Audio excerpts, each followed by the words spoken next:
시편 48편은 고라 자손의 시, 곧 노래다라는 부제가 붙어 있습니다. 이 시편을 통해서 여호와의 위대하심을 노래하고 있는데 오늘 우리에게 그 마음이 와 닿기를 바라고 우리의 고백이 되기를 바랍니다.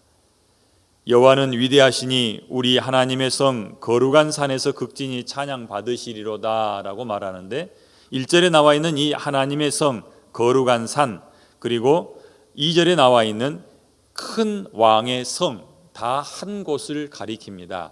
그곳은 예루살렘 성, 다른 말로 시온성이라고도 말하고 다윗성이라고도 말하죠. 원래 이 성은 여부스 족속이 살던 곳입니다. 굉장히 난공불락이었습니다. 그래서 다윗이 이 성을 함락하려 할 때에 사무엘하 5장을 보면 여부스 족속들이 굉장히 자신만만했어요. 그래서 다윗이 그들을 공격하려고 할 때 이런 얘기를 합니다. 우리 가운데 있는 맹인이나 다리 저는 자라도 너를 물리칠 수 있을 거다. 다윗이 아주 용맹스러운 군사들을 데리고 왔지만 우리 안에 있는 맹인이나 저는 사람도 너희를 막을 수 있을 거야 라고 말할 정도로 이 시온성은 원래 강한 성입니다. 그런데 오늘 우리가 읽은 이 48장에서 시편 48편에서 말하는 이 강한 성은 원래 여부스 족속이 쌓았던 그 성에 다윗이 더 덧대어서 쌓아놓은 성이기 때문에 강했을까요? 시편 48편을 가지고 노래하는 백성들은 그런 의미로 이 성을 노래하지 않습니다. 시온상을 향한 이 별칭들, 하나님의 성, 거룩한 산, 그리고 큰 왕의 성, 이 말은 무슨 얘기냐면 그곳에 누가 계시는가를 보여주는 것입니다. 거기 하나님이 계시기에 다윗성은 더 이상 다윗성이 아니라 하나님의 성이 된 것이죠. 여부스 족속이 살 때는 그곳은 시온산입니다. 시온성이죠. 다윗이 빼앗아서 다윗성이 되었습니다. 이제는 다윗의 하나님이 거기 계십니다. 그래서 그곳은 하나님의 성이요, 하나님이 계시기에 거룩한 산이요, 또한 큰 왕의 성이 된 것입니다. 왜 그 성이 견고합니까? 왜 그 성이 피난처가 됩니까? 왜 그 성이 영원히 무너지지 않을 견고한 터가 되어 있습니까? 그것은 여호와 하나님이 거기 계시기 때문입니다. 하나님이 계신 그곳이 튼튼하고 누구도 넘볼 수 없는 강한 피난처가 되는 줄로 압니다. 그렇다면 이 다윗성, 시온성, 거룩한 성은 하나님이 계시는 곳이라면 어디든지 그렇게 불려질 수 있을 것입니다. 하나님이 함께 계시면 피난처가 되고 강한 성이 됩니다. 시편 46편에 보면 8절에부터 이런 이야기를 합니다. 와서 여호와의 행적을 볼지어다. 그가 땅을 황무지로 만드셨도다. 그가 땅 끝까지 전쟁을 쉬게 하시며 활을 꺾고 창을 끊으며 수레를 불사르시도다. 전쟁에 능하신 여호와 하나님께서 함께 하시기에 그곳이 강한 성이 되는 것입니다. 하나님은 이스라엘 백성을 향해서, 다윗을 향해서 그렇게 말씀합니다. 너희는 가만히 있어 내가 하나님됨을 알지어다. 내가 문 나라 중에서 높임을 받으리라. 내가 세계 중에서 높임을 받으리라. 이렇게 말씀하십니다. 전쟁에 능하신 하나님이 다윗을 찾아오시고 다윗과 함께 하심으로 이 여부스족이 살고 있던 시온성을 다윗성, 하나님의 성으로 만들었습니다. 이제는 이 성에 하나님이 함께 계실 때에 이 성이 가장 강한 성이 되고 피난처가 되는 거죠. 하지만 하나님이 떠나시면 속절없이 무너질 것입니다. 보십시오. 하나님이 함께 계실 때에 여호사밧 왕 때에 어떤 일이 일어난 줄 아십니까? 모압과 에돔과 암몬의 연합군이 예루살렘을 공격해 왔어요. 그때 여호사밧이 여호와 하나님께 나아가서 기도하고 그는 전쟁에 나갈 군사를 모집하지 않습니다. 오히려 백성 가운데 노래하는 사람들을 뽑아서 앞세우고 그는 전쟁터에 나가는데 여호와 하나님을 찬양하며 나아갔던 겁니다. 그 일에 대해서 오늘 우리가 읽은 본문 말씀에서 이야기하고 있죠. 4절입니다. 왕들이 모여서 함께 지나갔으며 그들이 보고 놀라고 두려워 빨리 지나갔도다. 모압과 암몬과 그리고 에돔 족속들이 연합하여서 예루살렘을 공격하려 왔습니다. 그래서 왕들이 왔어요. 하지만 함께 지나가긴 하는데 빨리 지나가고 말았다. 그들이 보고 놀라고 두려워서 빨리 지나갔다. 근데 그 빨리 지나가는 모습이 마치 무엇과도 같냐면 6절과 7절에 보니까 하나는 그들이 거기서 떠는 것이 마치 고통이 해산하는 여인의 고통 같다. 여호와 하나님 앞에서 벌벌벌 떠는 것이 해산하는 여인의 고통 같다. 또한 이렇게 말합니다. 주께서 동풍으로 다시스의 배를 깨뜨리시는도다. 다시스의 배가 항해 가운데 풍랑을 만나서 깨뜨려지는 것처럼 여호와 하나님의 성인 다윗성, 시온성, 하나님이 계신 그 거룩한 성에 왔던 연합한 왕들이 벌벌 떨다가 깨뜨려져서 다 지나갔다. 여호사밧이 찬양대를 앞세워서 전쟁에 나아갔을 때에 그들은 아무것도 할 필요가 없었어요. 전쟁에 능한 여호와 하나님이 직접 전쟁을 수행하셨고 그들은 손대지도 않고 적군을 다 물리쳤던 겁니다. 이렇게 하나님이 함께 계실 때에 그곳은 견고한 성이 됩니다. 그러나 중요한 것, 하나님 내가 여기 있으니 이곳에 오셔서 나와 함께하여 주십시오. 굉장히 중요한 기도 제목 같이 보입니다. 그러나 한 가지 놓쳐서는 안 될 사실이 있습니다.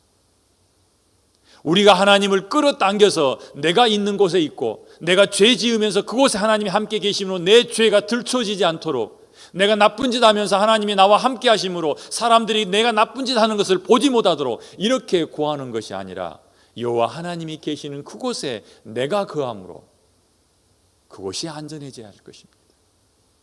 그러면 우리는 하나님 내가 여기 있으니 여기 오셔서 나와 함께하여 주십시오라고 기도하기보다 하나님이 어디 계시는지 보고 하나님이 계신 그곳에 내가 있기를 원합니다. 내가 바로 하나님께 피해야 가장 안전하기 때문이에요. 하나님이 나의 영원한 산성이 되시기에 하나님이 계신 그곳에 있기를 원합니다라고 기도해야 하고, 또 하나는 하나님이 계신 곳을 찾아 거기 거해야 할 것입니다. 만약에 그 일이 없다면 우리는 따로 놀 수 있겠죠. 나는 하나님을 향해서 하나님 나와 함께하여 주십시오라고 말하지만 하나님은 나와 함께 계시지 않을 수도 있다는 얘기입니다. 이렇게 견고한 하나님의 성 시온성이지만 하나님이 계시지 않을 때가 있었습니다. 바벨론 앞에서는 하나님은 거기 계시지 않으셨습니다. 그냥 내어주고 만 거예요. 하나님의 집인 예루살렘 성전도 내어주고 말았습니다. 거기는 하나님이 계시지 않았기 때문에. 자, 기억하십시오. 하나님이 계시는 곳에 함께 있으면 우리가 있는 그곳은 항상 시온성입니다. 항상 안전한 산성이요 피난처가 됩니다. 그러나 내가 아무리 안전하다고 생각하는 금고와 같은 장소에 내가 있다 할지라도 하나님이 거기 나와 함께 계시지 않으면 그건 난공불락이 아니라 속절없이 무너지고 마는 모래성과도 같을 것입니다. 여러분 지금 어디 계십니까? 하나님이 계신 곳에 여러분도 함께 계시기를 바랍니다. 9절부터 보면 또 다른 내용으로 나오는데 관점이 싹 달라집니다. 지금까지 8절까지는 여호와 하나님이 거기 계셨다라고 말하는데 이제 9절부터는 이렇게 말합니다. 하나님이여 우리가 주의 전 가운데에서 주의 인자하심을 생각하였나이다. 우리 관점이죠. 하나님, 내가 하나님의 전 가운데 서서, 거기는 어디입니까? 여호와의 성전에서 하나님께 예배하는 곳에서 하나님 앞에 예배하면서 내가 깊이 생각하고 있습니다. 내가 깊이 묵상합니다. 뭘 묵상합니까? 9절 보니까 이렇게 말하죠. 주의 인자하심을 생각합니다. 주님이 내게 베푸신 주의 인자하심을 깊이 묵상하고 있습니다. 그리고 나서 12절에 이렇게 말합니다. 너희는 시온을 돌면서 그곳을 둘러보고 그 망대들을 세어보라. 두 번째죠. 9절에서는 여호와 하나님을 예배하는 곳에 서서 여호와 하나님의 인자하심을 깊이 묵상합니다. 두 번째로는 여호와 하나님께서 지키시는 그곳을 둘러보며 망대를 일일이 세어봅니다. 하나님이 거기서 무슨 일을 하셨는지, 하나님이 내게 베푸신 구원이 얼마나 큰지 하나하나를 짚으면서 살펴봅니다 라고 고백하는 겁니다. 그리고 나서 13절에 이렇게 말합니다. 그의 성벽을 자세히 보고 그의 궁전을 살펴서 후대에 전하라. 하나님이 어떻게 하셨는지, 무슨 일을 행하셨는지 살펴본 후에 그것을 내 후대에게 전하라라고 말씀하는 거죠.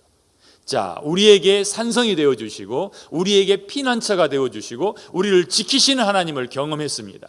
그리고 나서 해야 될 일이 무엇입니까? 여호와 하나님 앞에서 첫째, 인자하심을 깊이 생각하며 묵상하는 것, 내게 베푸신 그 사랑을 하나하나 세어보는 겁니다. 두 번째, 내 삶의 터전, 내가 살고 있는 이곳을 둘러보면서 어디에 하나님의 손길이 미쳤는지를 하나하나 세어보는 거죠.